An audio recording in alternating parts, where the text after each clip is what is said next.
like it really put in perspective is you need to pick your pants up and be a man. Like when do you recommend clients cut artificial sweeteners or anything like that?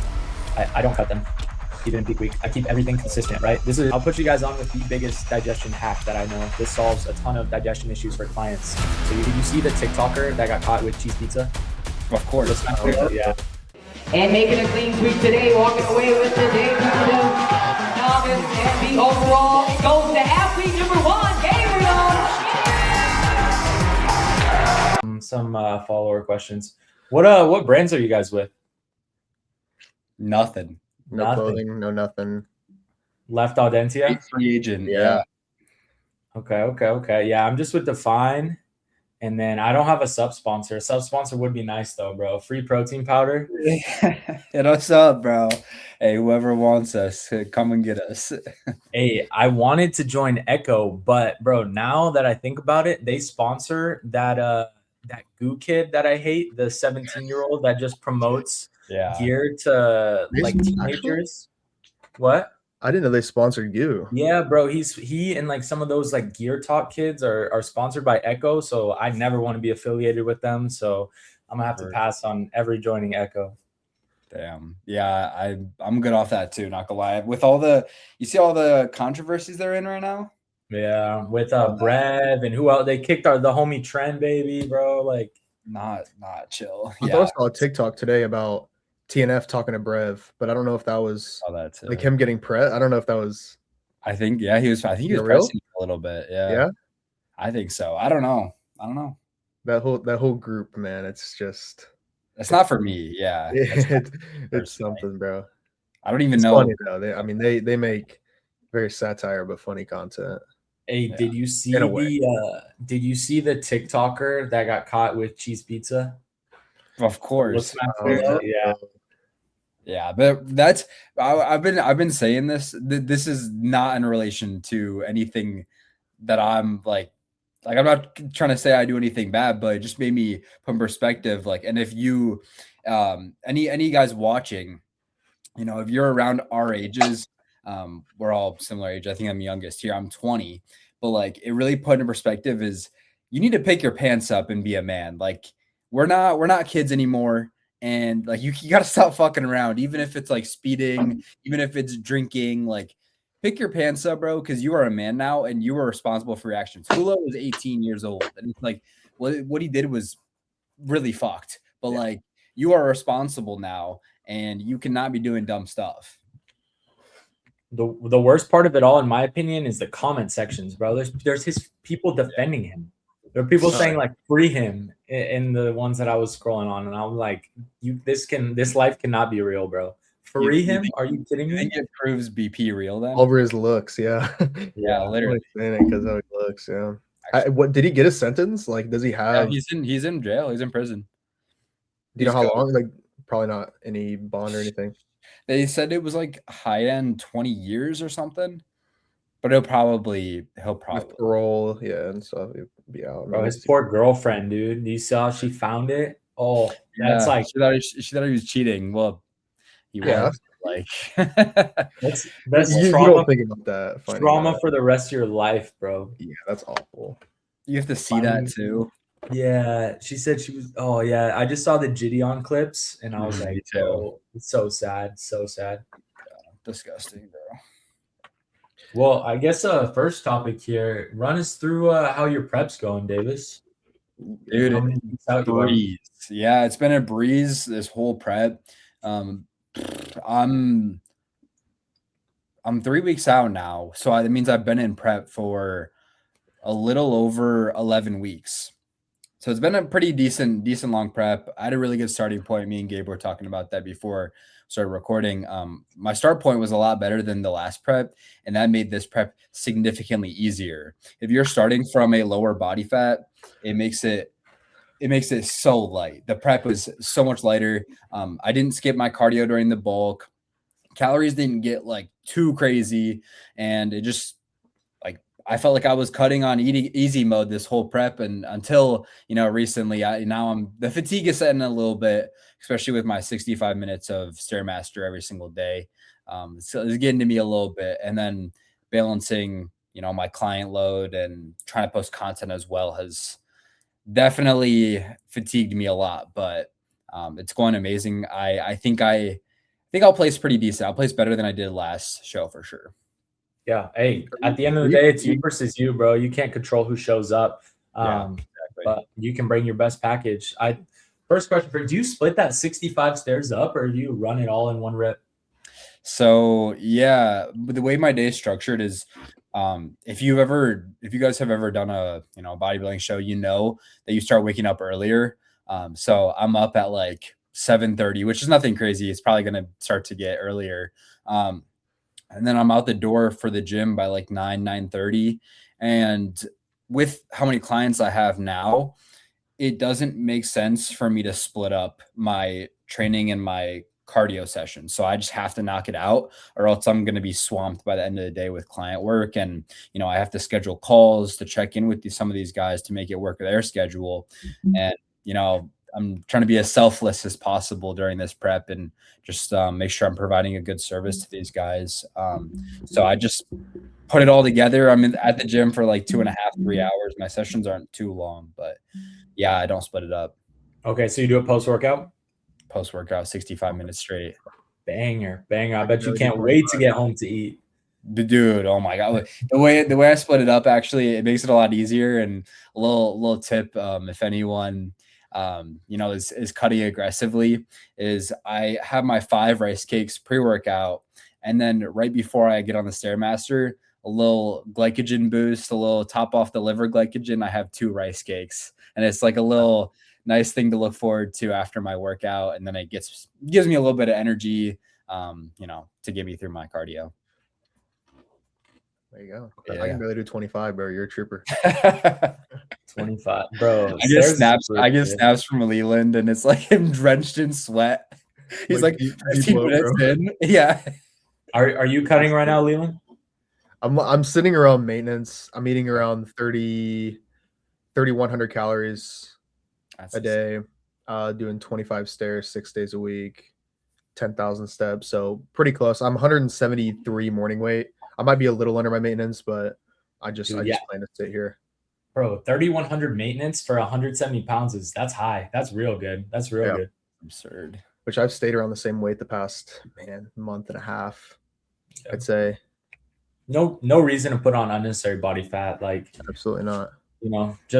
I was telling Davis right before this too, like, if you want to main gain and stay shredded year round, just put on, the body fat required for your hormones to get back to normal. And then after that, man, muscle growth is so slow anyway. You just main gain from there. And you don't put on any excess fat. Training sessions are good.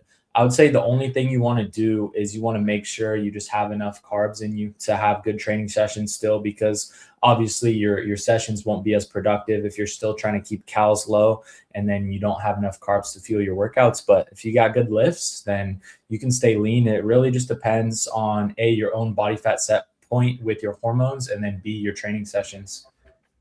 Yeah, literally. But what split are you running this prep? Dude, I started this prep on upper lower rest, and then that became not sustainable because it's just too high frequency and too much volume in one session. And I'm like, I know I need to bring up my back. My back is a major weak point for me. Maybe not in the width, but the thickness is not there. So I thought, going to push-pull legs, getting more volume in to bring up my weak points may help that. And when you're hitting an upper session, you can really only hit 2 different back exercises.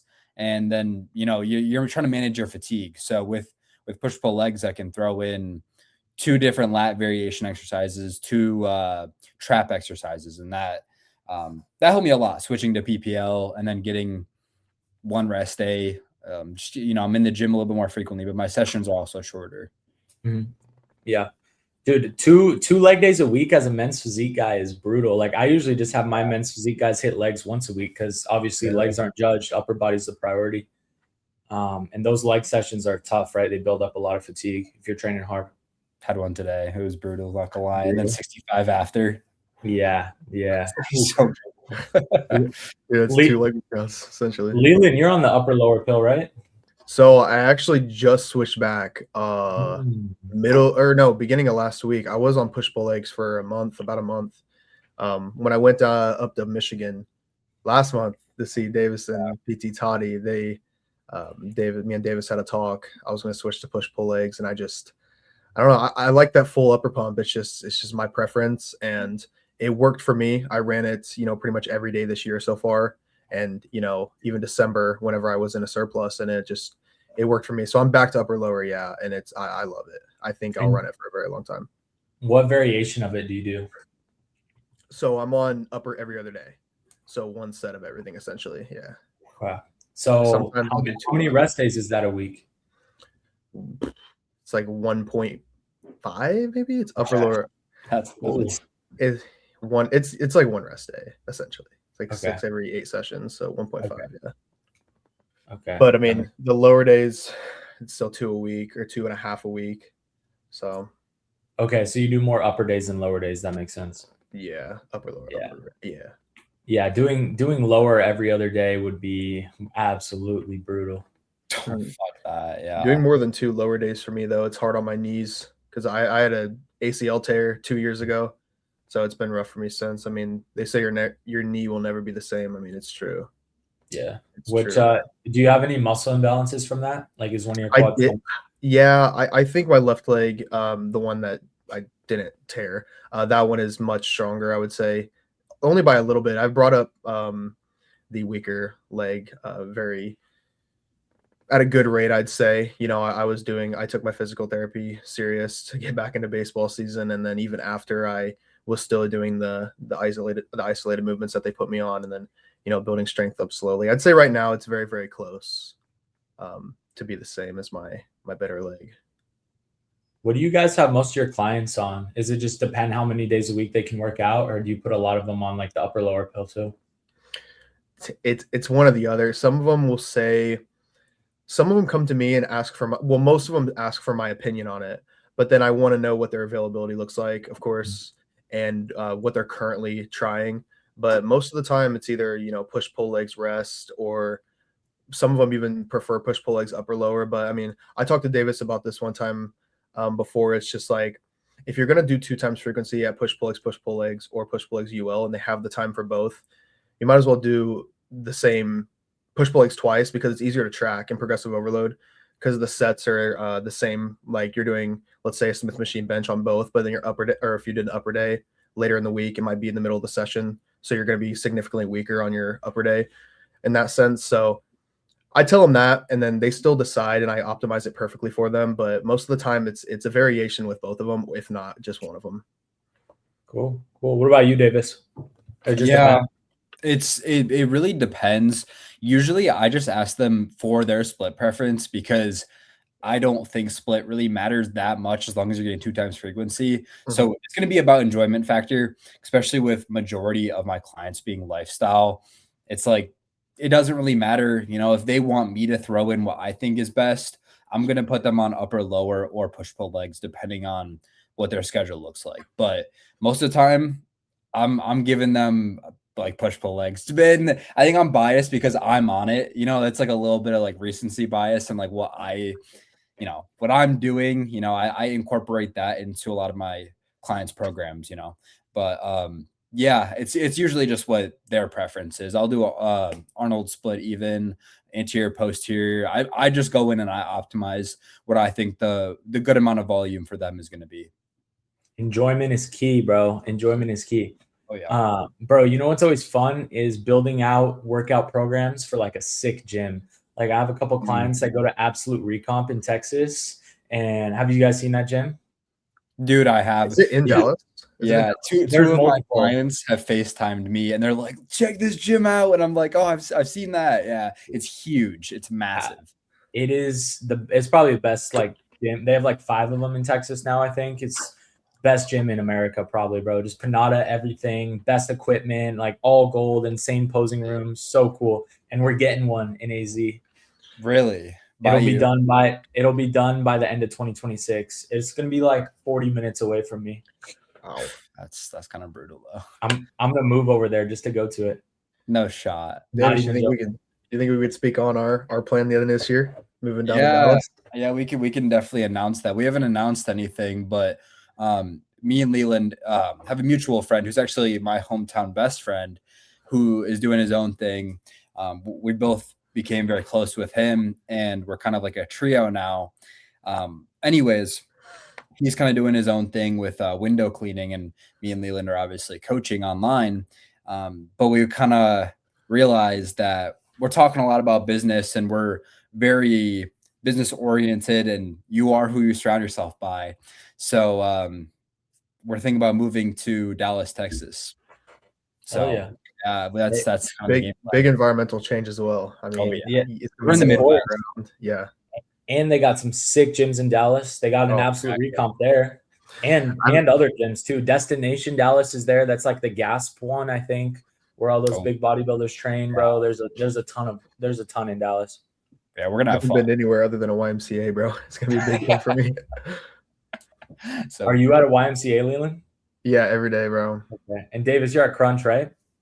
Yeah, I was going to Conquest, which if you guys know, Dev's gym, right? Dev Lift's gym, and then he got banned.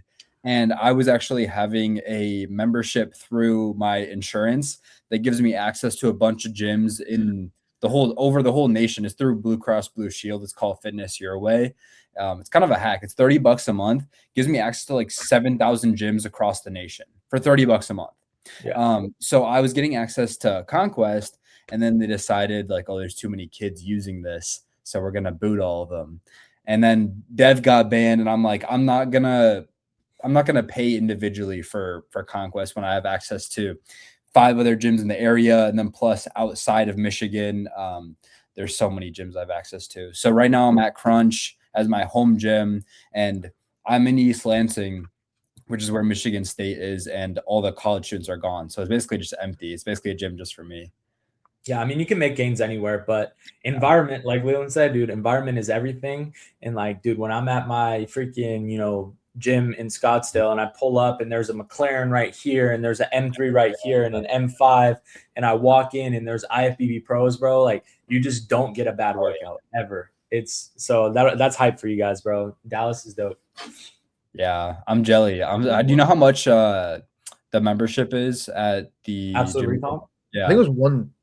Me and my girlfriend actually looked it up. I think it was either 120 or 150 a month.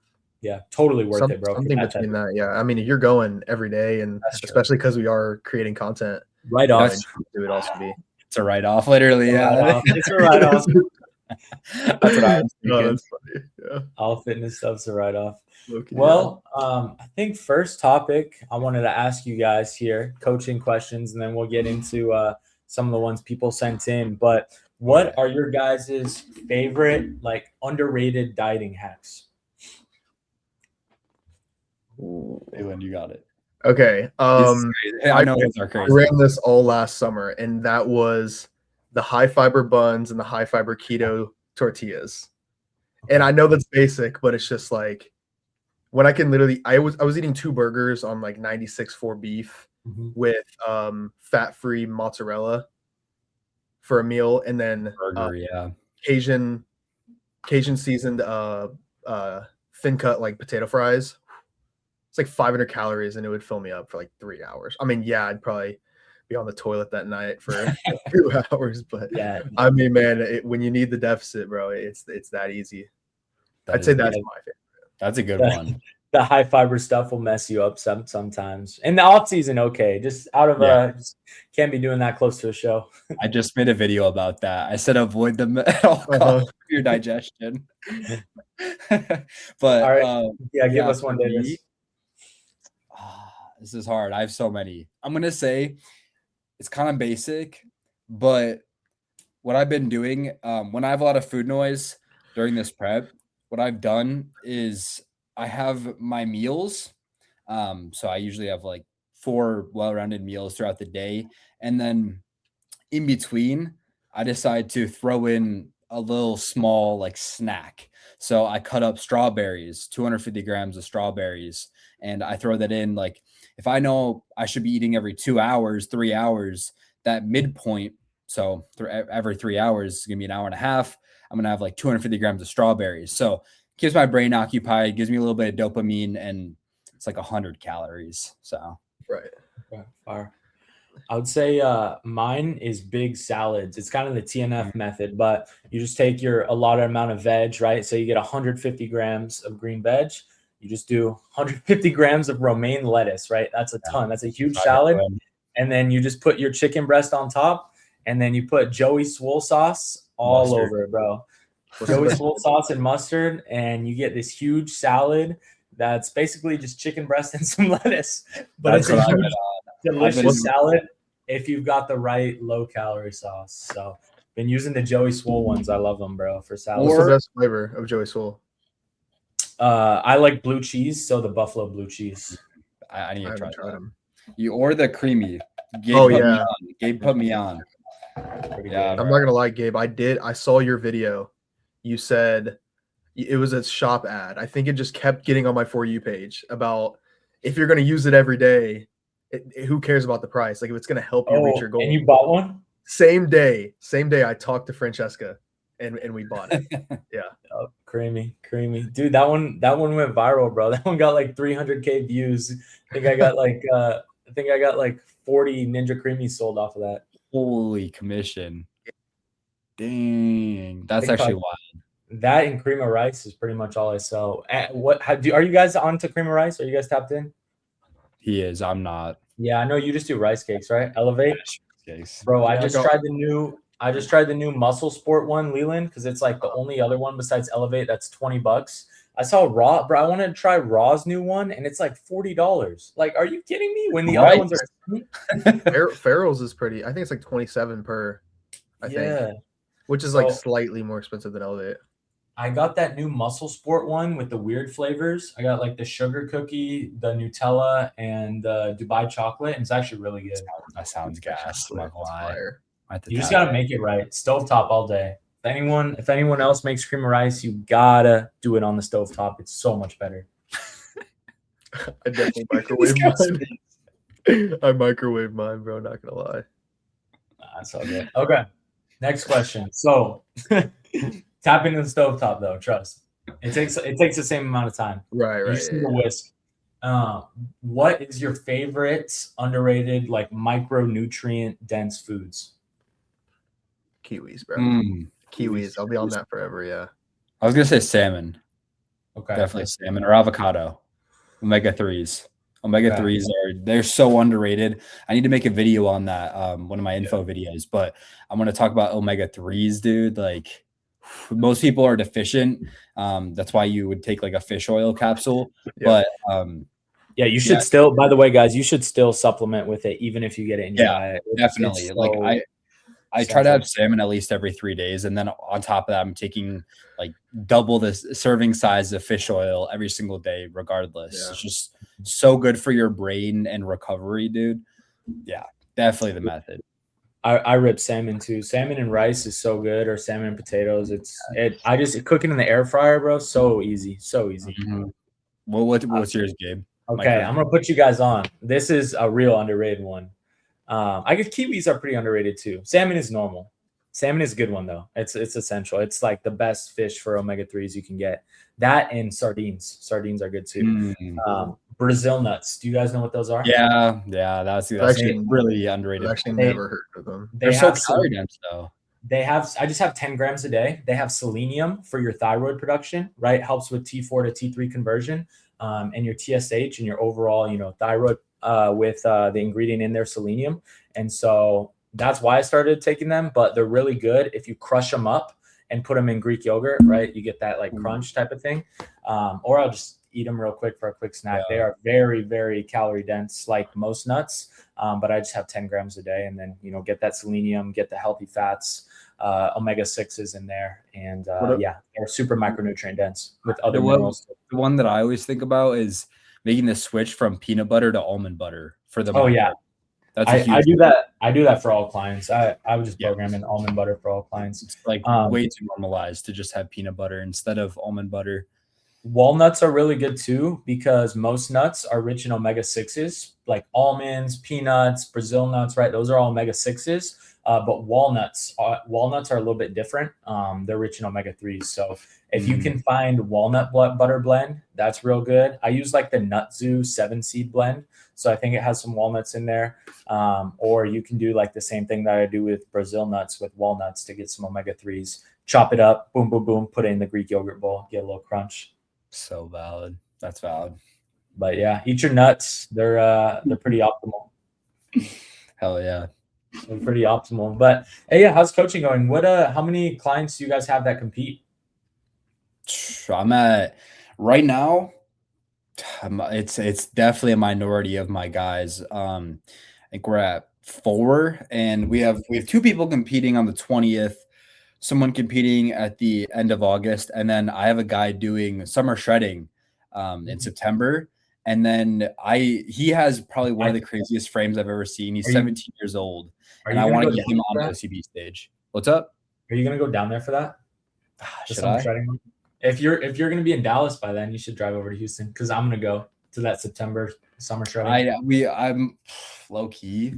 I might, because he has a really insane physique. He's 17 years old, and I mean, shout out Aiden, bro. Shout out Aiden. He is gonna do really well. And I'm trying to convince him to do a natural bodybuilding federation, like actual federation, because summer shredding is more of an event. It's not really like a bodybuilding show, you know? So trying to They have a natural side of it though. It's called like men's fit or something. Yeah, that's what he's doing. Yeah. It's like the tested side of men's physique, and then they have a normal men's physique. Yeah, that's the one that he's doing.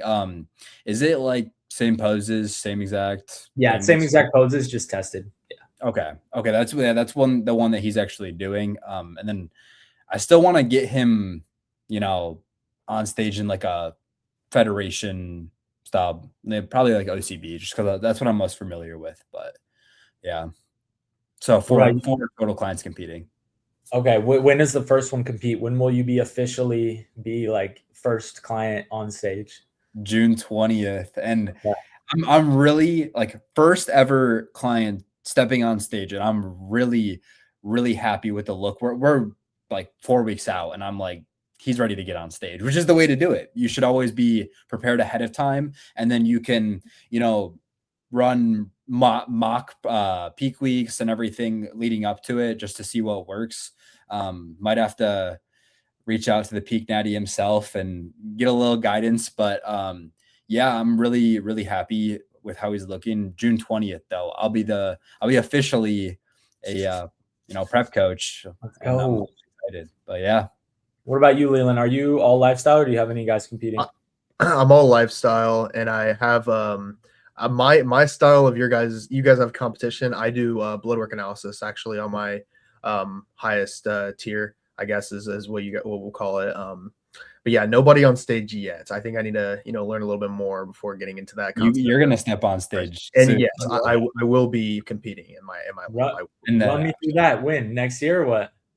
Man, I was thinking 2026, 2027. But if we're going to Dallas, I would have to find a time to prep in that time, which I think is definitely possible. I feel like it would be much easier being in a more isolated environment rather than being up here with my family. And, the weather in Indiana is nothing. Like, it's 85 degrees yesterday and it's pouring rain right now. Like, that'd be much easier to do, down south. And, maybe next year, man. I think next year would be a good time to do it for sure.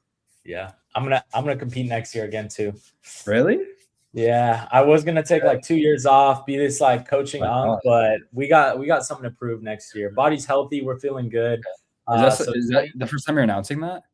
Yeah, 2027 will be the return. Okay.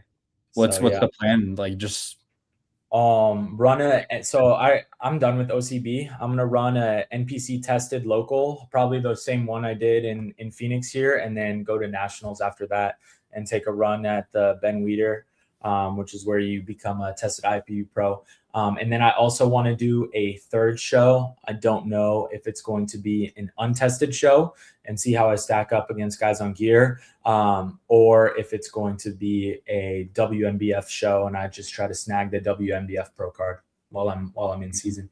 Why not all 3? Well, yeah, why not? Yeah, might as well run a big season while I'm shredding. I think that's something that you should do. I think you should go against people that are untested. Because that's something that you've talked about a lot. Like you want to smoke these unnatural guys, you know, prove that you can do some pretty crazy stuff unnaturally or naturally. Sorry.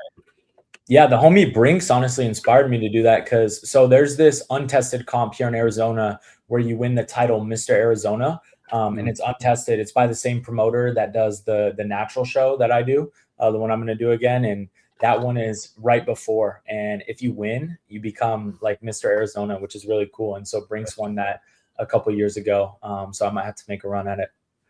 Oh, that's so sick. Yeah. But dude, first comp, man, that would be dope, Leland. That would be dope. Are you a men's physique guy or classic? What do you have your eyes set on? I might run them both, bro, but I want to show the legs. Dude, his legs are nuts. Leland's legs are probably some of the craziest insertions that he holds no fat there too. Oh yeah. Well, we'll have to get a nasty leg day in, bro. I love legs. Most definitely. With the right environment and right pre-workout, I love a leg day. Oh yeah. What's your squatting movement? Do you pendulum? Do you hack squat? What do you do? So I used to hack squat. I just do a leg press now. I just do a leg press now, but I used to hack squat. It's just so hard on my knees. Like I do knee sleeves and everything. It's just, I tried the band. Do you know how people do the bands on the back of the hack squat? Yeah. It helped a little bit. It's just, it's so hard to recover for my next session when my right knee is just effed up, man. Yeah, my knees have been taking a beating from all the heavy leg days, but I just got squat shoes, and those made a huge difference. I saw your video on that. Yeah, dude, I recommend. It's a write-off, right? Anything fitness is. So it's a write-off, and then, bro, they make a big difference because since your heel's elevated, when the weight shifts to your toes, you can still drive off your entire foot and your midfoot. So there's none of that, pressure shift where you're up on your toes and your heels lift up a little bit, and you can continue to stay on your entire midfoot. So it felt amazing, like way better than I would ever expect. And then, knee sleeves are a game changer. I hate training legs without knee sleeves, honestly. Valid. What about Do you use a seatbelt? We have some seatbelts at my gym, so I don't have my are they own. built in? Yeah, they're built in, and there's a loose one too that you can just take. They don't got that at Crunch. I use that for I use that for the lat pullover, and then the leg extension makes a big difference. But usually I use straps on the leg extension, strap in, and I'm good to go. That's method. That is valid. Yeah, you got to keep the butt down. Got to. But yeah, I would say if I could only use one piece of gym equipment besides straps are number one always. Yeah. I would say knee sleeves, dude. Knee sleeves just make or break my squatting movements. Honestly, I feel so much more comfortable. What's your opinion on straps versus hooks? I have both, bro. Do you use both? Or do you? Yes, for different things. I'm a try hard. So I use the Versa hooks for those. Some things like heavy RDLs, most back movements, and then I'll use the cuffs with the normal strap for like side cuffed lateral raises, any type of thing where I don't need as much grip because they're easier to just hang down, if that makes sense, versus the Versa grips. They're a little bit more annoying and in the way, but I would say I definitely use the Versa grips more because they're like $50, but they are so much tighter. The grip strength is insane on them. Yeah, I just have the D-Moose hook grips, and those have always done me right, dude. I've been using those for like a year.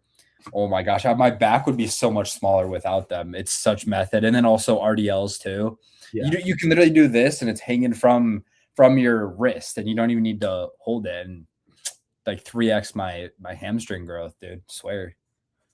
That's fire. What's Leland? What's your number one gym equipment that you couldn't go without? Okay, so forget the straps and the cuffs. Man. Wow, it's good. I would probably have to say knee sleeves as well. I mean, I can't do any squatting movement without it. So I mean, I just got a second on your part. I think knee sleeves are just best for me. Have you tried BPC for your knee and it didn't help? That was actually the first peptide I tried. Yeah, that's what got me into it. No, it did. I haven't came off in It's been 9 months on straight. I mean, I guess the diet was a real big thing because last summer I was eating very little, but I mean, I'd say that that anti-inflammatory peptide alone has very much helped me recover. And You feel like the diet played a role? in recovery for my legs, I'd say so. Like, I mean, I was eating what, like 1,800 calories. Yeah, when I 2,000 came calories. out, when I first And met then- you were eating like nothing. Yeah, and that's when I was doing like I said earlier, the keto buns and the keto tortillas. I mean, 0 micros. yeah, I mean, I was eating 180 net carbs a day and like 70 grams of fiber. So 70. I mean, dude, Gosh. one like one of the big tortillas were like 23, and I'd eat 2 in a meal. Yeah, I mean, it was really bad. And then Dude, on top of that, my digestion's even horrible from 3 diet sodas a day, and man, How are you doing, bro? That's so cooked. I'll put you guys on with the biggest digestion hack that I know. This solves a ton of digestion issues for clients, so you guys can use this too. But it's kombucha, bro. So obviously, if they're dieting, I tell them to find the sugar-free one. So they have it at Kroger, which is like Fry's down here. I don't know what it's up there, but at Kroger they have a 0 sugar kombucha that's pretty easy to find because the normal ones are obviously 80, 90 calories, and if we're in a dieting phase, we can't tap into those. But kombucha, right? It's fermented tea. Anything fermented, it has tons of beneficial probiotics, prebiotics for your gut. But something about kombucha where the tea is just sitting in there. It's like constantly fermented. It works wonders. It's like a magic super serum compared to things that are also good, like sauerkraut or kimchi, right? Also fermented vegetables that have great probiotics. Something about kombucha, man, it heals so many gut issues. So probiotics are like the live bacteria in there. And then prebiotics are like the specialized fibers that serve as food for the bacteria. Okay. So should I have one of those every single day? Yeah, you can take them every single day. So probiotics are going to be in like all the fermented foods and stuff like that. Yeah. And then prebiotics is basically what's in plants, what's in fruits and vegetables. Okay, it's like fiber, It's like types of plant fiber, yeah. Okay. So probiotics is what? Kombucha I can have every day. Yeah, you can have it every day. Okay. So yeah, probiotics is like the bacteria, and then prebiotics is like the food for the bacteria. That makes sense. But it's good bacteria, obviously. Yeah, of course.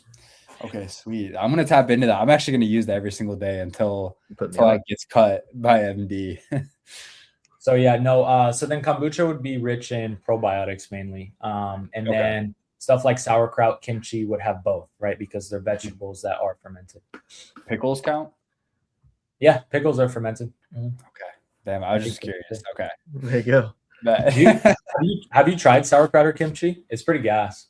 I love sauerkraut, but I've never tried kimchi. I would love to. I'm not like closed off to any cuisine at all. Like I just have never had the opportunity because it's is it Korean or Japanese? I think it's Korean technically. It's just Asian.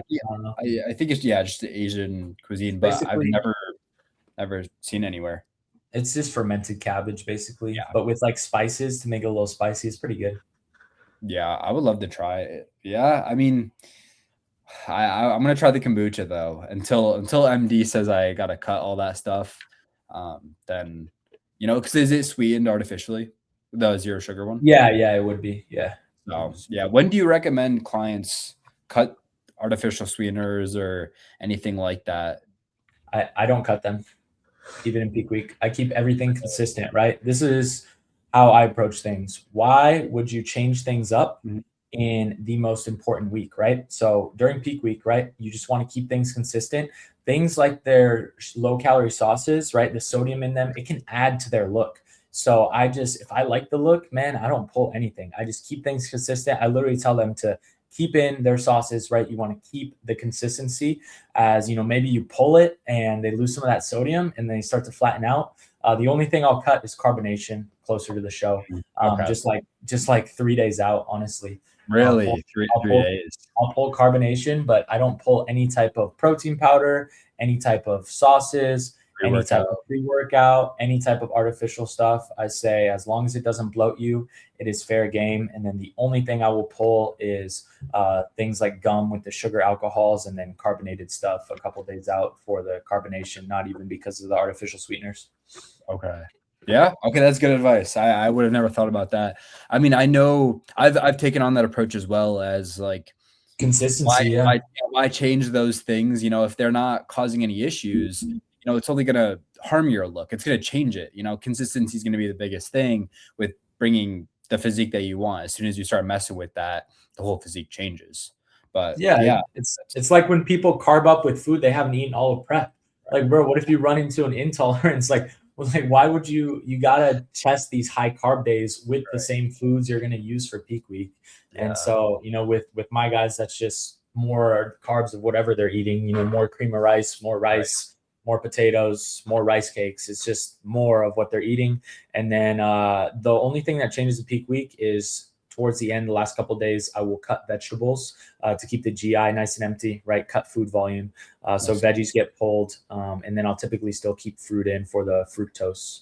What about you count like sweet potato? Do you cut that as well? Yeah, usually their high carb days that are already trialed are mainly rice. They might have one potato meal, but because of the food volume, most of their carbs are going to be coming from rice, cream of rice, rice cakes, fruit, typically mixed berries in a prep, and maybe a little bit of honey. And yeah, that's it. Just rice, more rice, man. It's as bodybuilder as it gets, but it works. Yeah, it digests so well. It's basically nothing. Okay, yeah, that makes a lot of sense. I saw you had that one guy who competed recently.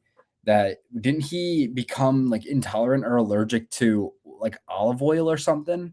Yeah, so prep I think this happened to you last prep, right? Where you couldn't eat anything but sweet potatoes, egg whites, and ground beef, you told me. I still remember that. Messed up my stomach, yeah.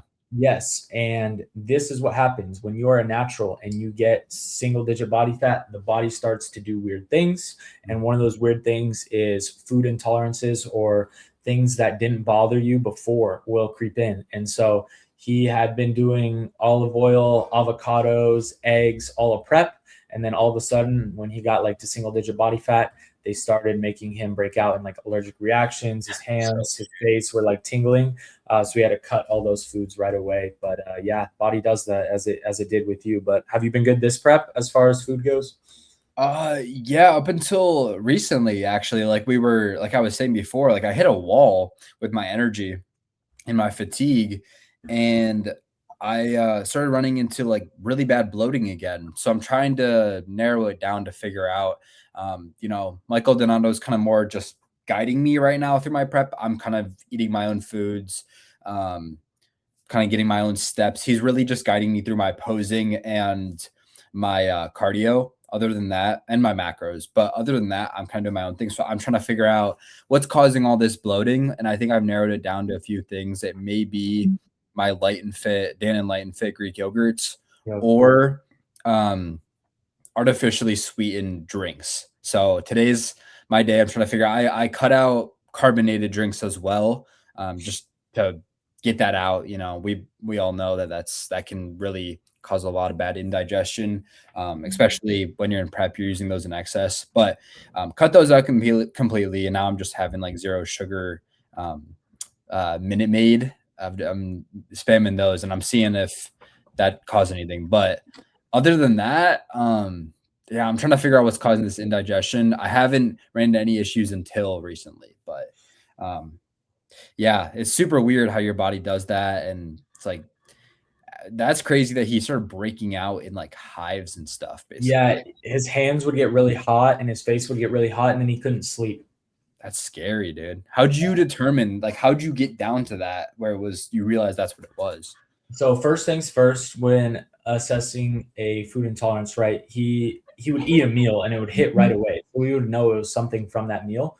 And then I run through what are the high FODMAP foods. You guys know like the FODMAP chart?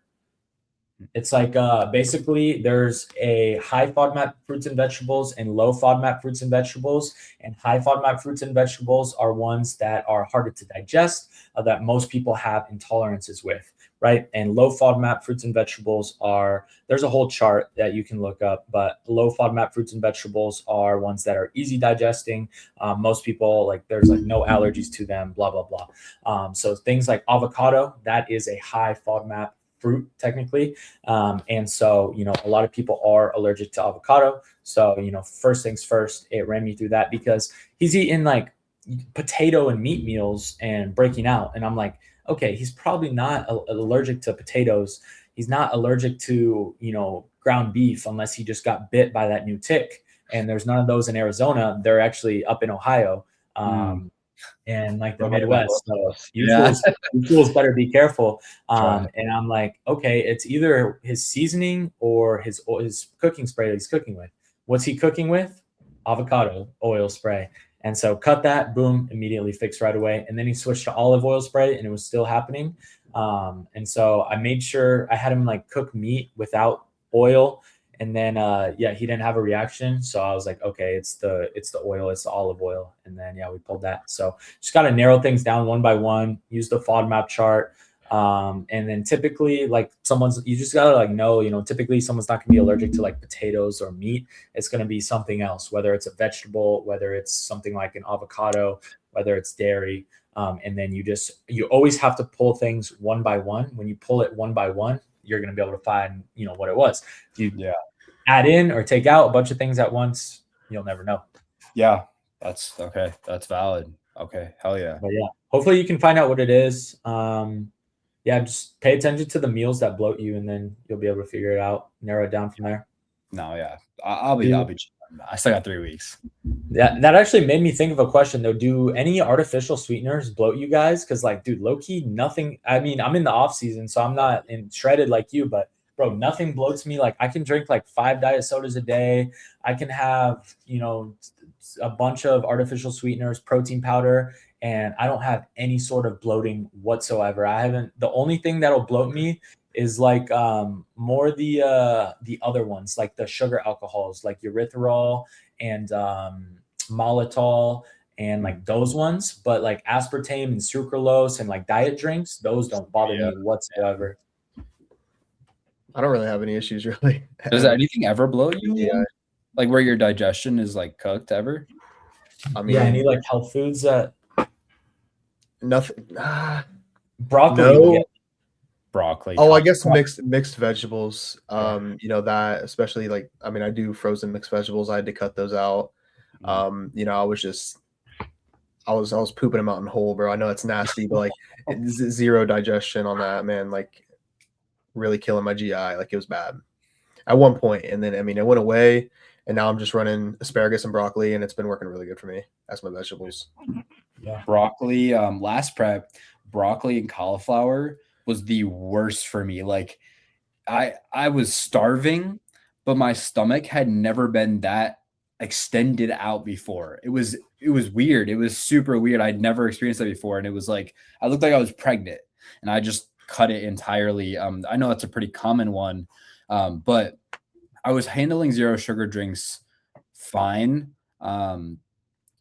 Until again, like I was 4 weeks out. So like a week ago. So I cut like all the diet sodas with like the aspartame, like zero sugar Fanta, Diet Coke. I was having like one a day maybe. So I cut that, but I noticed that like zero sugar Gatorade, zero sugar Powerade doesn't mess me up at all. And no aspartame in those. Oh, there isn't? Yeah, it's sucralose in zero sugar Gatorade. I think it's the aspartame then, because stevia I'm fine with as well. I use stevia in my creamies and I'm fine usually. And monk fruit sweetener I'm fine as well. Yeah. Monk fruit I'm chilling. Yeah, it's really just the broccoli that gets me really bad, like really bad. So I just avoid that at all costs. I just do like sweet potato, and then I do as my vegetable of choice, like mixed veggie. I just do romaine lettuce. Yeah, like I just get like hella volume. I get like a big popcorn bowl, and you know it's like 150 grams of chicken breast, and the rest is just all lettuce. Bro, I yeah. literally had that meal today, dude. Romaine and 150 grams of chicken. Had that today. It's so good. What's the sugar-free sauces of choice, boys? Right now, for me, Joey Swole for the salad dressings, and then for like ground beef and stuff, I'll run mustard. But do you guys know what new sauce is? NU. It's wait, I do. And they're like in glass bottles, bro. Very underrated. It is probably, they have the best sugar-free sauces out. And I was running their sriracha ketchup for like meat and rice meals. And then, like I said, I'll do the Joey Swole ones for salads. And then the Flavor Gang ones are really good too. I was running smoked poppy from Flavor Gang for a while. That's like a barbecue rosemary type of sauce. And that's real good on meat as well. So yeah, those are mine. Mine's, dude, I'm in prep, so mine's gonna be a little bit cooked. I go yellow mustard, the no sugar added Heinz ketchup. I do Dijon mustard, Frank's Red Hot, and then and that's all in one, and then salt. That's all. I combine it all together. So all 4 of those. Frank's Red Hot's good. I usually run Cholula though when I use a hot sauce. Cholula, it's not like that distinct like hot sauce flavor though. It's more like it's seasoned more. I just kind of like that like buffalo kind of, Yeah, buffalo's different. Like Chula, I like with just like plain, like with just like chicken. Yeah, if I have like a big salad, I want just like hot sauce. How much different is the taste from ketchup and sugar-free ketchup? I've never had it. Dude, sugar-free ketchup is method, bro. So good on eggs. Yeah, I don't think I've ever had it in my life. I've always ran sugar-free barbecue, the G Hughes. Oh, bro, yeah. It your grinds. Okay, so here, you say yours and then I'll go. What are yours, Leland? For sugar-free sauces? Yeah. So anything G Hughes they have the honey, sweet and spicy. It's like I forget the other one. I ran them all. They just put them in Aldi actually, so that's where I go and I grab like one of each. I think out of and then sugar-free syrup is very good. That one's very underrated. That's very slept on. I'll put that on like I don't know. People think I'm weird for this. I don't know. I put it on my eggs. I put sugar-free syrup on my eggs, and I think it's really good. Ketchup's sweet, so sometimes he puts honey on everything as well, like beef. Oh yeah, rice, honey on my eggs. Bro, I got some hot honey that my roommate left here. That's pretty fire on beef.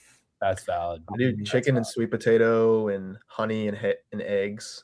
So good. You can throw the sugar-free barbecue on it too. Throw some lettuce. It's my go-to right now as well. So you're a G Hughes guy? I'm a G Hughes guy. Okay, any others? Man, G Hughes and sugar-free syrup. That's all I got. Okay. If you like G Hughes, like new sauce, Flavor Gang, even the Joey Swole's barbecue will change your life, because after me having those, bro, I cannot eat G Hughes. G Hughes is like, I will throw the bottle away. Not because it's bad. Like, it's still good. It's better than dry chicken, right? But like, dude, the Flavor Gang and the new sauce and the Joey Swole, like those ones that you pay a little bit extra for, they are that much better than G Hughes. That like, I'd buy them if they were $20 a bottle. That's how I have to get on the TikTok shop and get some Joey Swole. The Joey Swole sauces. Promote it, make your money back. Yeah. Yeah, dude. Rip a little video, link it, and get the refundable sample real quick.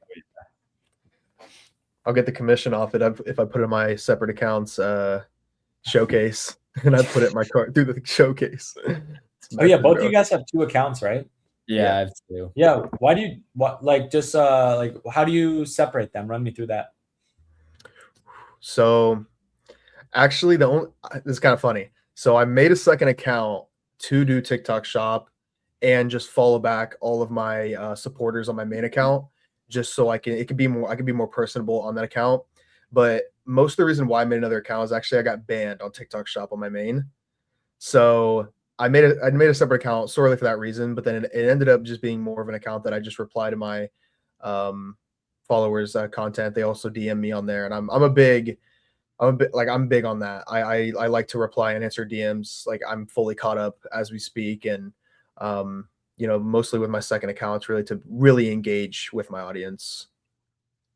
I'm so far behind. If anyone's watching this and they're like, why isn't Davis answering my DMs?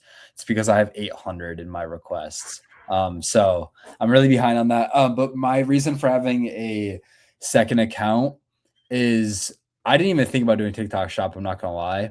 It was solely because I just wanted to post random talking videos. And for some reason, like I know it's like you shouldn't care as a creator, what people think, but I just wanted to get on my phone and be like, this is me, this is what I'm struggling with. This is what I feel like. This is me being the most relatable version of myself. And I feel like for my brand image, personal brand, I wanted Davis Penny to be a certain look. And then my Mog Waffle King account is just Davis. And I'm just like on there trolling, and I use it whenever I'm just like, I want to say some relatable shit, and I get on there and I chat it up, and then I try to engage it a little bit more on there as well. Okay, fire.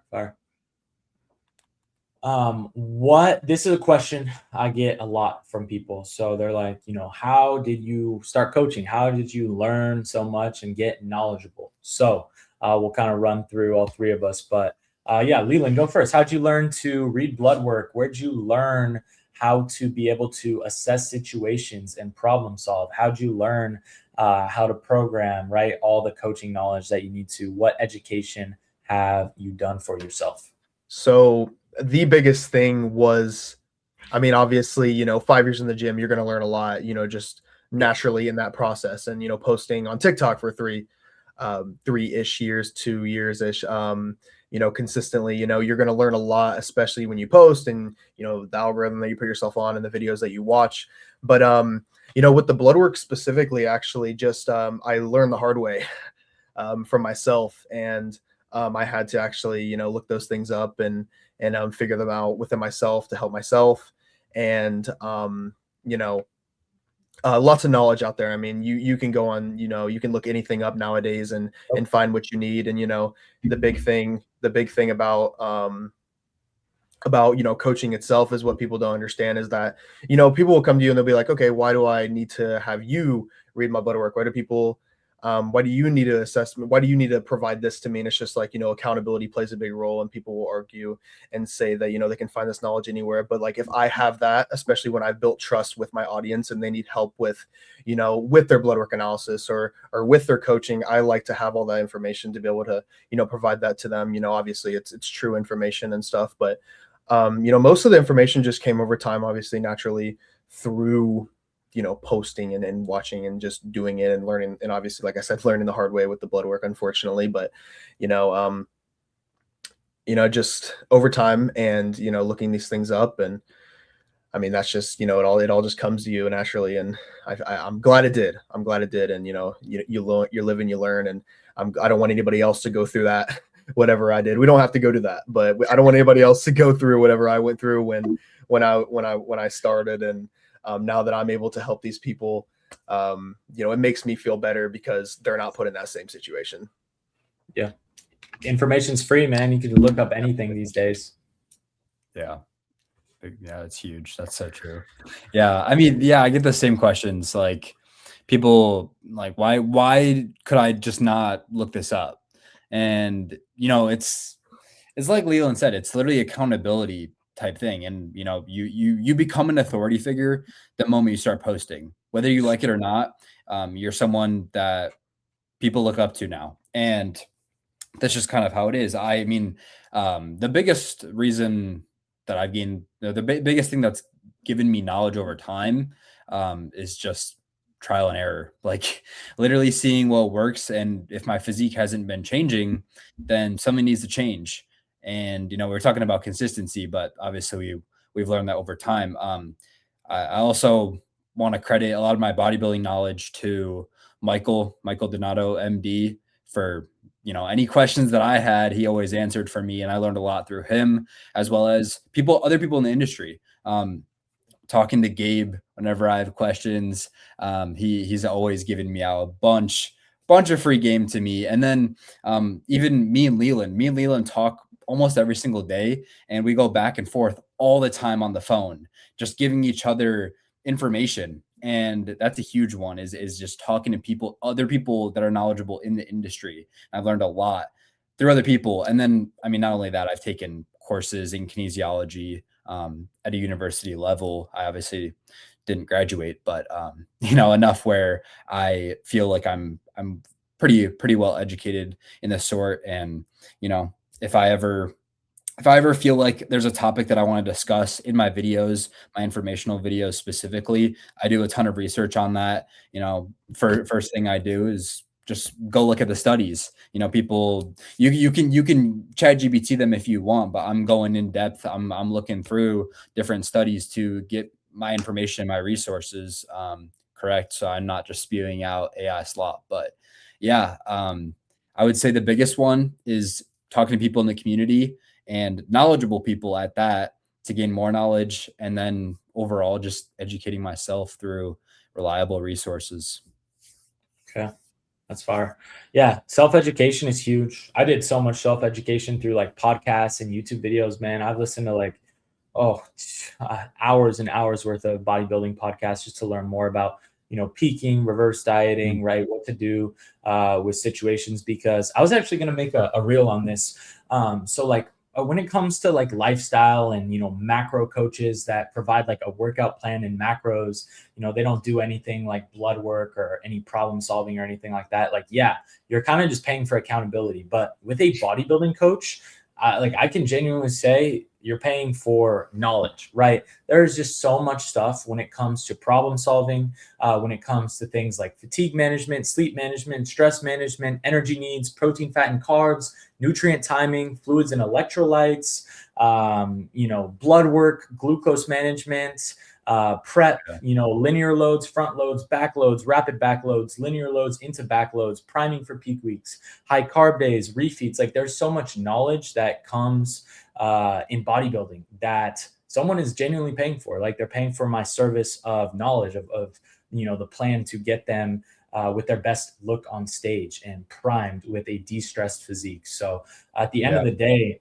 bodybuilders, if you're getting on stage, like the stage is your accountability. What are you going to do? Show up on stage fat?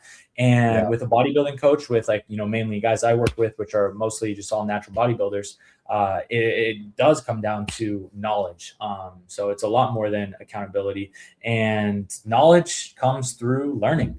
And so, yeah, the way I've learned is the same as them, researching things, learning from my coach, AJ Morris, and the coach I worked with before, podcasts, like I said, YouTube videos. And then I have paid for a mentorship with this coach, Brady Oki. He's coached guys like Nick Bear, Luke Hopkins. He's a coach down here in AZ. And then I didn't get too much out of that I actually implement. Most of the stuff I implement is from J3 University with John Jewett. And then I took that course as well. That's real good. That is just hours and hours worth of knowledge. Would you recommend that to us? I would totally recommend that. It's going to take you a while to get through it because it is so much knowledge. So yeah.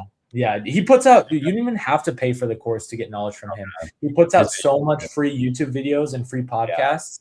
Like you can learn so much just by listening to their J3 podcast. And then, learning a lot from Natural Bodybuilding Worldwide, which is like my coach's site as well.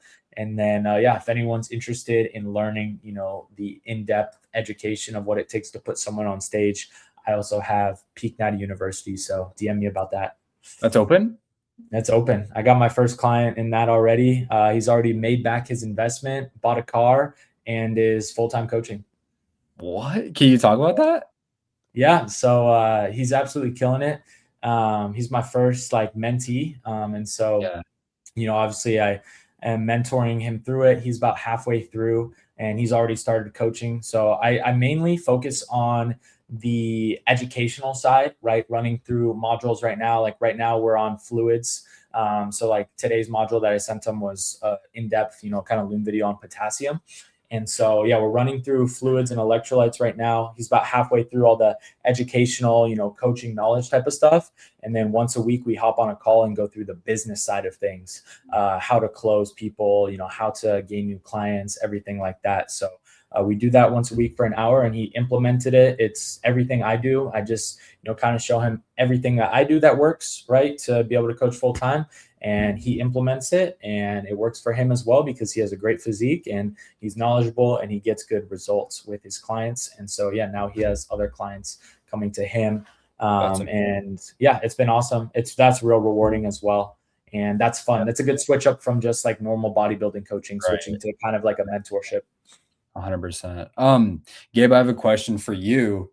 I'm just wondering, what do you feel like that it takes to have longevity as a coach in this sport? Yeah, client retention, 100%. That's the easy answer. So obviously, due to financial reasons, I have some clients that leave me after a show, but most don't. Like, I have like, yeah, like maybe like 2 guys will like leave out of all the competitors I put on stage and do their own off season, and then they'll come back for prep. But most of them stay with me year round. Because, I focus on new goals and other things into the off season.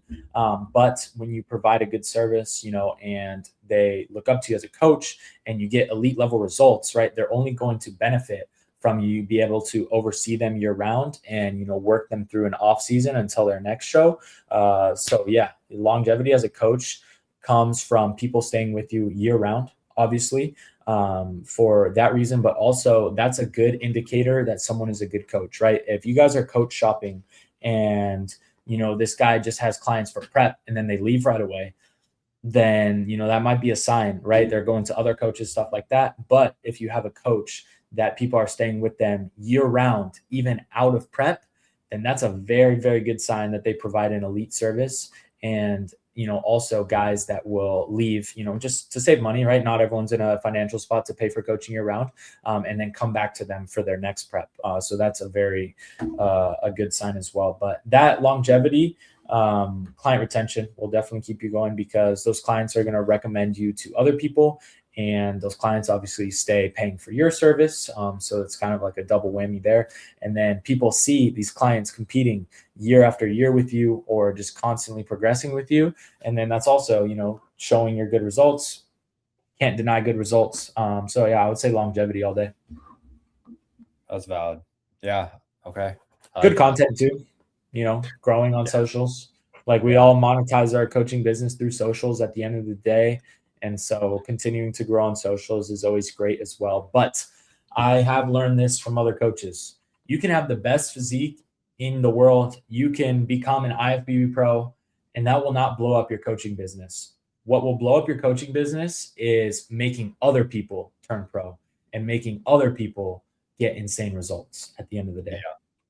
That's what I've noticed as well. I mean, like even when I have like videos do really well, or maybe in a viral video, I might have an influx of people coming in to fill out the form, but how long does that really last? Versus when I post my testimonials, my results, it's like people are like, I saw you get this guy the craziest transformation, and that's what I'm looking for. So, let me join Team Penny.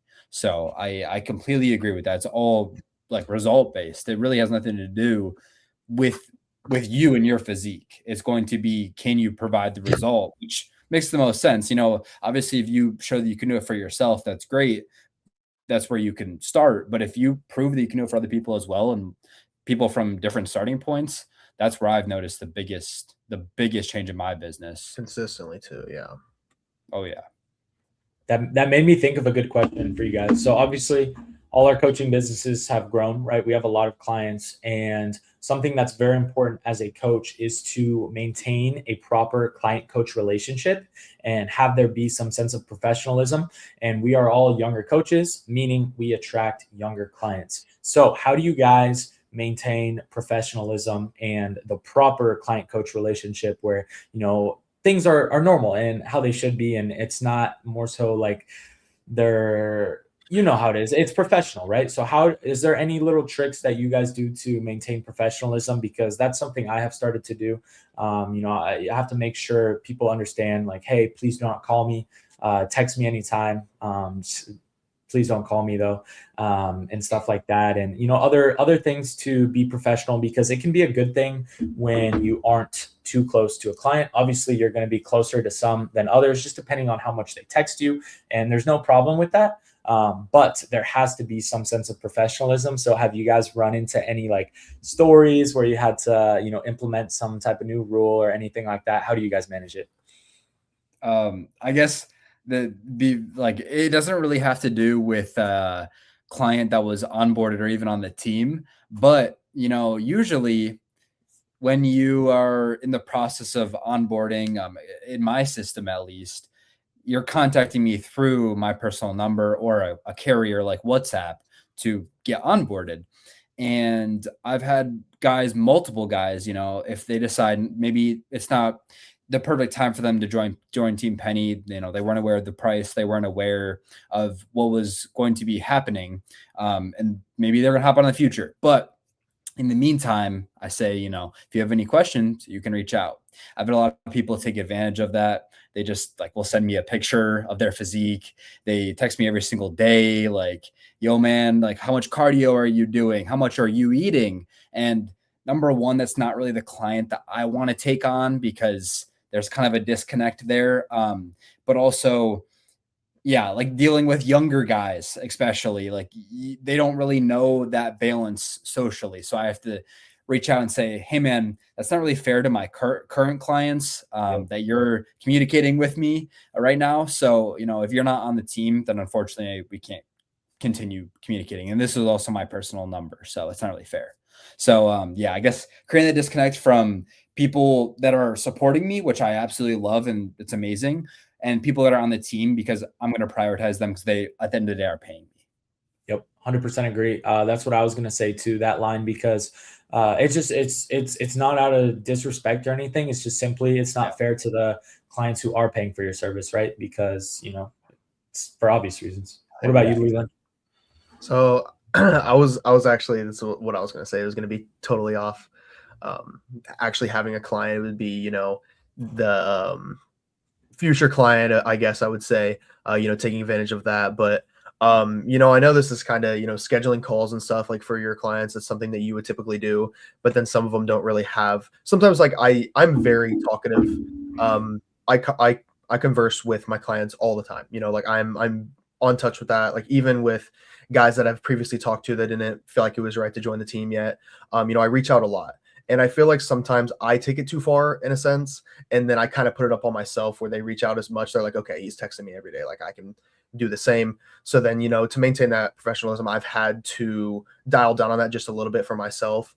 And also it's even gotten, you know, a little too far from me sometimes, you know, where I've gotten, you know, a little too close to a client and, you know, he's been like, you know, for a tier, you know, I'll say this, like I've had, I have it where it's one call a week or, you know, one bi-weekly call or something.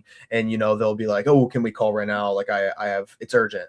It's like, yeah, sure. And then it's just like, I actually forgot my meal prep. What do I eat? And it's just like, I'm not telling them on the phone, like, hey, this could have been a text, but then, you know, it happens again. Then, you know, I have to say, hey man, like, I understand. And then, you know, again, like you said, to maintain that professionalism, I have to let them know that, you know, our time, my time is valuable, your time is valuable. And, you know, I'm currently busy, I'm doing something. So we might have to, you know, text that, which, you know, no hard feelings, right? It's a balance between the professionalism and, you know, friendship, as you will, or if you'd say, and, you know, I've had that happen, you know, a few times. So definitely have to bring something up in regards to that.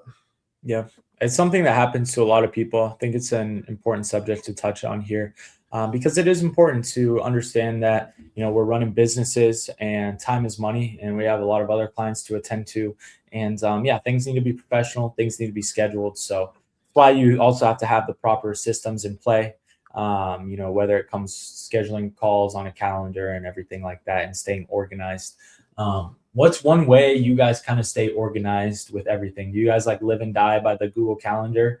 Because dude, managing a lot of clients is hard. And if you are not organized, I know this just because once my clientele got built up, I had to be on top of it. Otherwise you just start forgetting things. So what's the story there, Davis? Oh, that's not good. So I structure everything off the reminders app, which is kind of brutal, because I just keep it all up here. Like, it's like, okay, I know these amount of people are on biweekly calls. And then I go check, I do pride myself, and I know Leland is very good about this as well. We structure our coaching pretty similarly because of how much we communicate. We're always trying to provide the best service we can.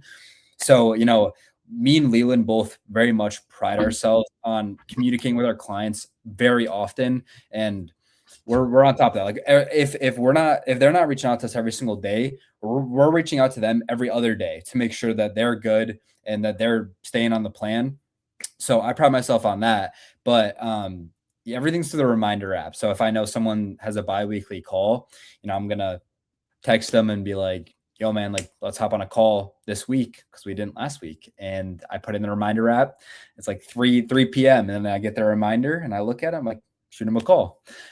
So it could be a lot more organized. I think Leon's a little bit more organized than I am, but yeah, it's been working. I'm at a good amount of clients, and it's working fine for me right now. But yeah, that's how I structure it. Okay. What about you, Leland? So I have a Google Sheet to where, like, how on any payment processor, like Stripe or whatever you use, you can see like all of your, like, the subscriptions and stuff. What I'll do is, because there's multiple different, like I've said earlier, some people are on biweekly calls, some people are on weekly calls, some people have no calls. I have it on Google Sheet to where it's categorized, and I'll strike through the people that have already taken their calls that week. So then at the end, every Monday, so like, for example, this morning, I went back and unstrike through every single person that was supposed to take a call last week. And then again, what David said about the reminders, if it's that day, let's say they told me 2 days prior that they wanted to call today, I'll put you can like right click and like insert note on Google Sheets, and I insert a note there, and I make sure to look at it every single day when I sit down and do a little work before the gym, and I'll set the reminder in my phone, calls throughout the day, and anything that I need to do in regards of that I need reminded of. And most of the time it's usually calls or sending texts or something like that, but a little bit more organized than Davis's stuff. But just throwing a Google Sheet in there, and it helps me, and that's all that matters. If it helps you remember, then it doesn't need to be a huge system, as long as you get it done, for sure. Yeah, I just run Calendly to book calls, and then I have that synced up with Google Calendar. So it's already automatically gets put in my Google Calendar, which is nice. So I just live by the Google Calendar. There you go. Take the calls that we need to take and hit the gym, man. It's awesome. Been getting some good lifts in down here. But yeah, let's go into the questions that the people asked. Ooh, I forgot about these. I'm excited. What's your calories at, Leland? Right now, 3,100. Yeah. Okay. So some good sessions in. Oh yeah, always. Okay. First question. Thoughts on thoughts on progressive overload versus drop sets. What's better? So I guess they're just asking if you should do a straight set or a drop set. Who wants to answer this? Don't drop. It's just drop settings, just too much CNS, too much fatigue. It's just stick to, progressive overloading. I don't know how, how that would, I guess what the correlation is, I guess, but just taking your sets to failure. That's all that matters. You don't have to go to failure twice. You can fail once, 3-4 minute rest period. You're right back to it. Do you do the same weight, or do you recommend like a back off? I get, it depends on, how far you into your session. And again, how many calories you're on. For your sake, you're steep into prep and you're doing 90 minutes of stairs, you probably have to drop the weight a little bit. Me on the other hand, maybe not. It just depends, on lots of factors outside of it. I program in a lot of, the back offs aren't drop sets, but speaking of top sets, back offs, I program in a lot of top sets, back offs on like compound movements, and then accessories will be the same. Yeah, no, I wasn't. I know, like, drop set. I don't think a drop set is necessary. I think just take your rest time and then get back into it. But yeah, I usually advocate for just keeping the same weight and trying to match the reps for your second set, because it's going to be more overall stimulus, and why fatigue yourself with extra reps when it's not necessary. for your second Yeah. step. But yeah. In simple terms, too, mechanically, the reason you don't want to do drop sets is because you're going to get less motor unit recruitment when you're doing less weight, right? Think about it. It's less stimulus. You're literally doing less weight for more fatigue and more exertion. So the only type of intensifier I will ever program in, typically in the off season, right? Not in a prep scenario. And the only type of ones I do sometimes, like I'm doing it on like one movement right now, is a myo rep set. Myo rep set, otherwise known as rest pause set. It's with the same exact weight, right? So you go to failure, you rest 25 to 30 seconds, and you crank out like 5 more. Do this on a leg extension or like a bicep curl at the very end of your workout, and you just get so much blood, amazing pump, amazing growth. And think about it, you still have the same mechanical tension because it's the same weight, right? You need, it's about the weight, right? Why would you just drop the load by 60%? I mean, they can be cool every once in a while. Like I've done a hack squat drop set for fun. But in a regular programming, no, guys, do not do drop sets. If you want an intensifier, A, just train to failure. That's enough of an intensifier as it is. But B, maybe a myo rep set at the end of your workout can be fun. Yeah. What's the next question? Do you advocate for higher protein intakes, like up to 1.4 grams pound of body weight? I'm not a big fan of that at all. I think 1 is enough because you can implement more carbs, and that's how I like it. You know, I think even 0.8, as far as going 0.8, is enough for most people. Now, you know, some people do prefer 1.2, and you know, for my clients, I stick between the 0.8 and 1.2. But I think anything higher than that, to be able to fit in more calories for your carbs and healthy fats, it's just, in my opinion, I think that's much better on my end. That's how I put it. Yeah, that is valid, and I think it does work for some people. If you're in a light surplus, which you shouldn't be in a heavy surplus, in my opinion, then you could probably drop below 1 gram per pound. It can help get calories in. But if you're in a deficit, I do advocate for higher than 1 gram per pound of body weight, just because the thermic effect of food as well. You know, protein, it burns more calories to digest. I think it's around 20% more than carbs and fats. But yeah, it's also more satiating during a deficit. So that's kind of like a big reason why I throw it in. And it's just kind of nice to have more chicken, more beef, you know, throw that in. But yeah, I would say I'm more on the advocate side of it. I usually don't drop below 1 gram for my clients per pound of body weight. I don't ever drop below 1 gram either. I usually do about 1 gram from, you know, high amino acid quality protein sources, which is basically just means meat, because there's a little bit of protein in things like rice, things like oats. And so that'll typically get them a little bit over their body weight, technically, in protein. So I try to, you know, have their body weight in high quality, you know, proteins filled with the essential amino acids we need. And then it'll spill over to like maybe 10 or 20 grams more of their body weight due to things like oats and rice having, you know, slight 2, 3, 4 grams of protein. And the only time I will actually purposely raise protein over their body weight in grams per pound is post-show. The only time that it's really necessary, I believe, is post-show for one reason: satiety.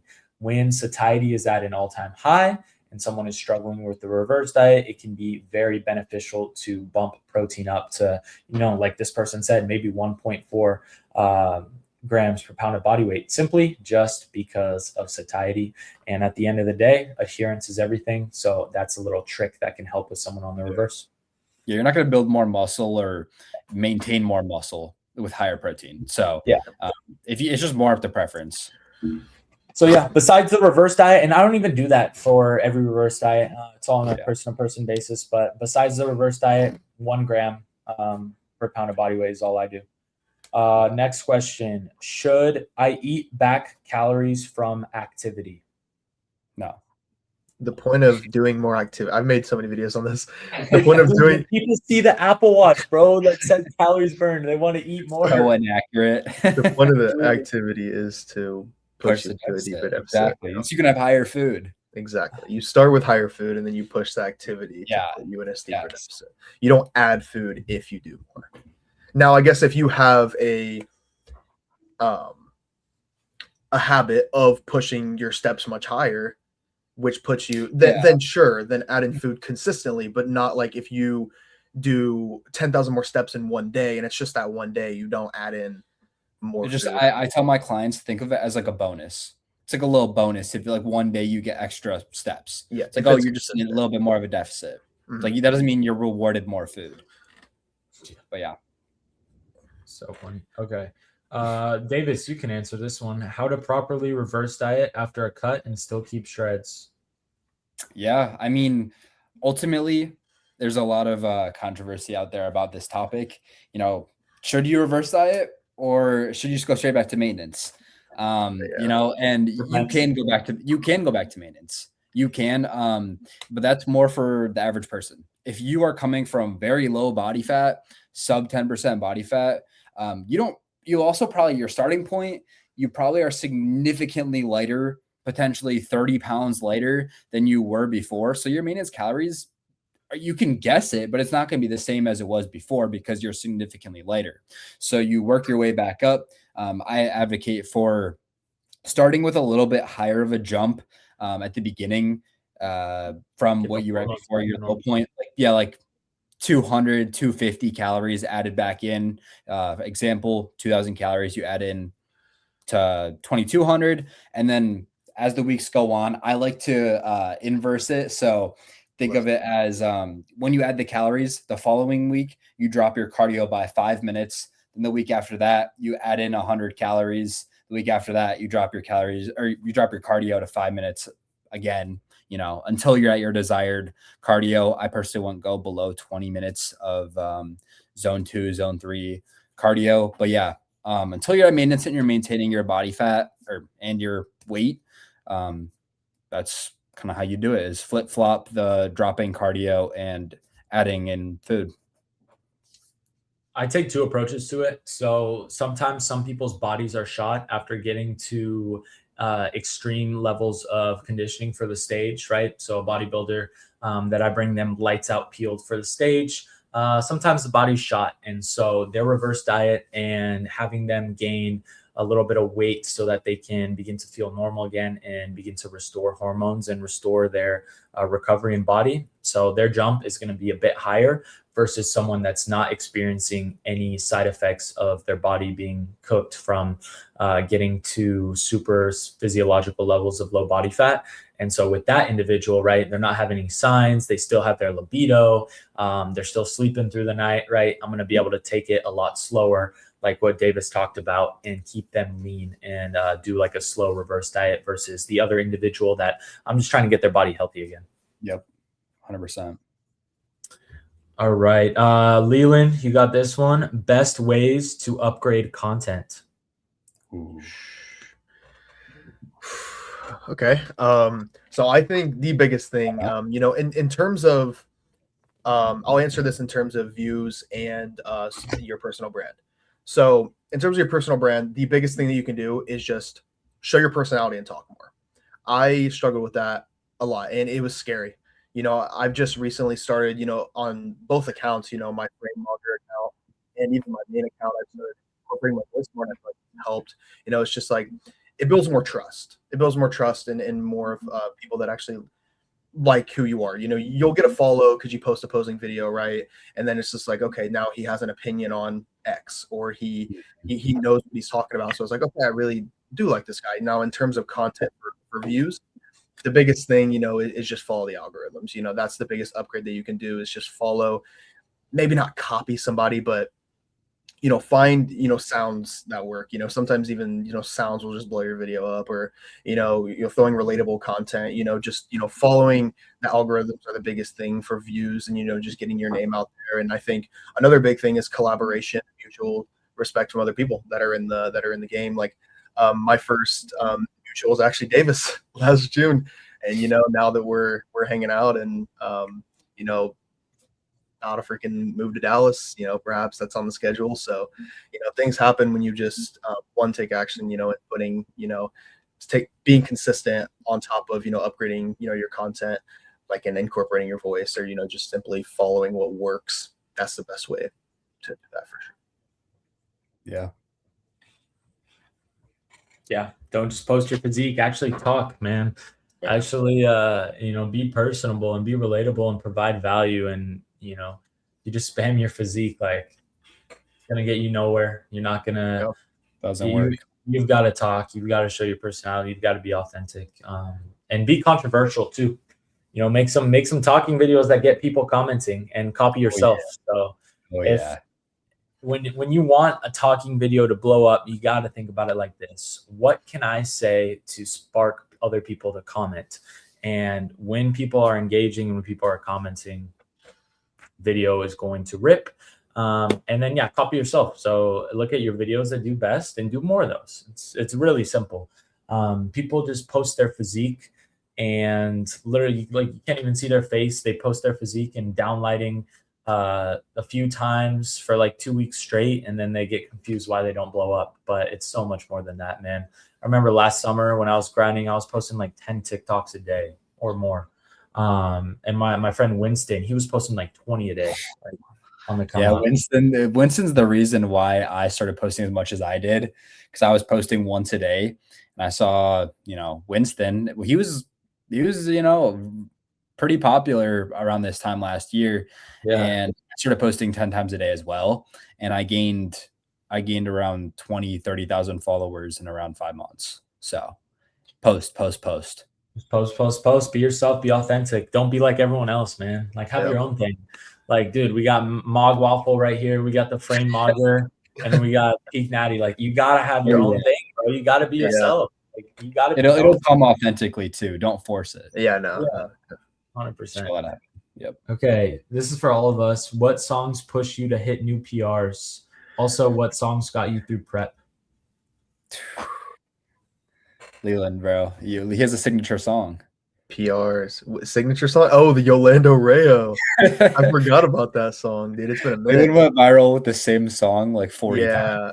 Yes, dude. With the Invincible edit. Gosh, so funny. And I've never touched deltoids in my life. The Mitch. The true Mitch is what people say.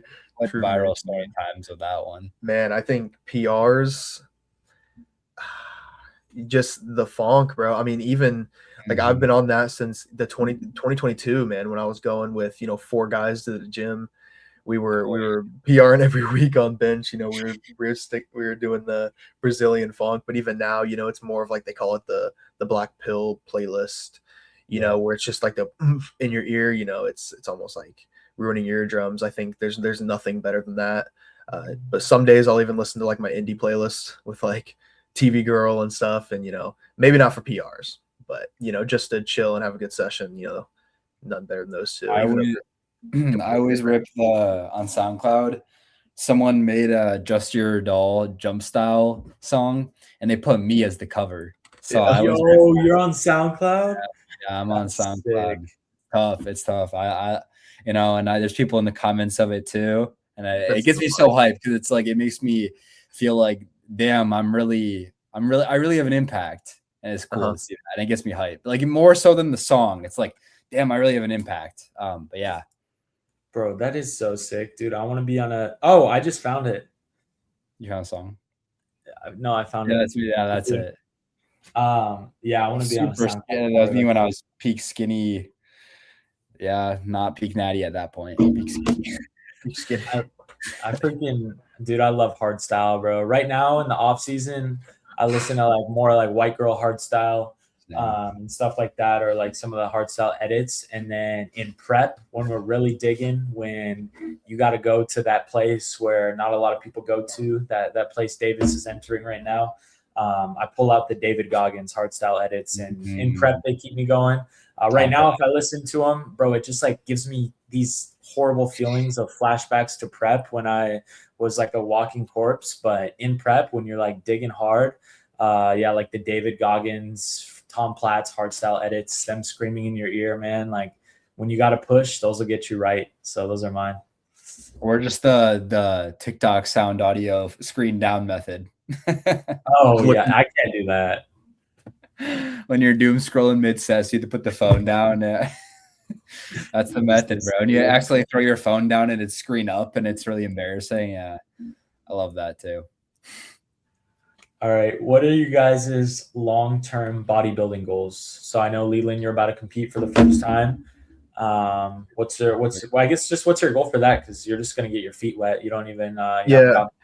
See, it's hard for me to put my, because I don't know how much I'll like it. You know, yeah. Some people, I'll do it for the first time, and as of right now, it's not really the biggest concern for me. But I promised myself that I would, so I'm gonna make it happen, and I might love it. It might be my favorite thing in the whole entire world, and I might go for a pro card.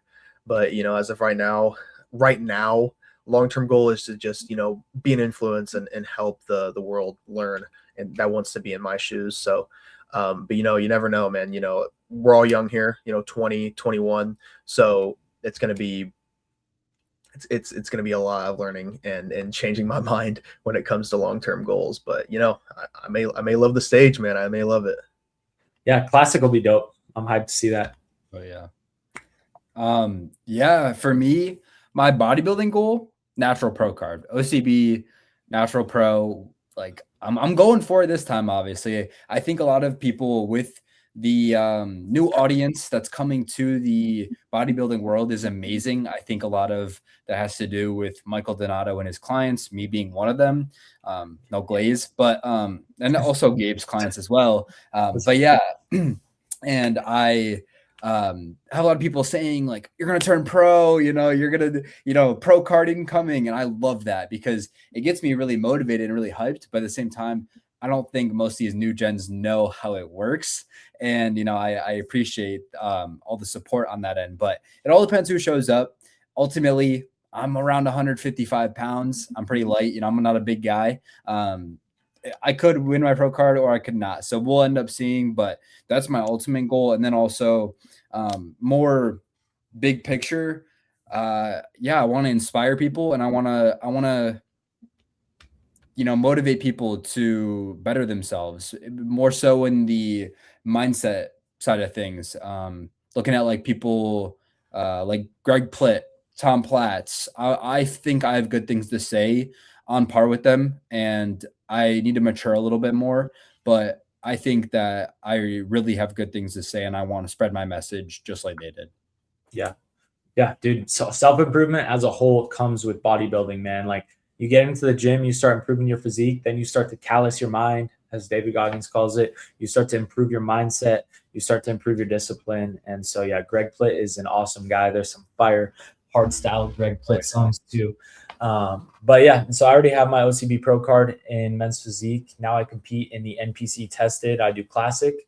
And then my goal is a tested IFBB pro card at one of the national shows. So I got to place top 2 at a local show, regional show, which I have already done. I just didn't go to nationals. And then I've got to go to nationals and place top 2 there. And then you can win your tested IFBB pro card. So yeah, appreciate everybody listening. That's going to be a wrap. Give them your guys' Instagram so that they can find you if they follow you already. Sir, Leland JW on Instagram. Actually, no, I just changed the username. I think it's Leland W2 now. So Leland W2 on Instagram. Yeah, but you can follow me on Instagram at Davis Jim Penny. Davis Jim Penny. All right, boys. Boom. Appreciate y'all coming on. Dude, that was it's so fun to talk, man. An hour and a half goes by so fast with y'all. And I look forward to lifting with y'all soon, hopefully, when we're all together next time. Yes, sir.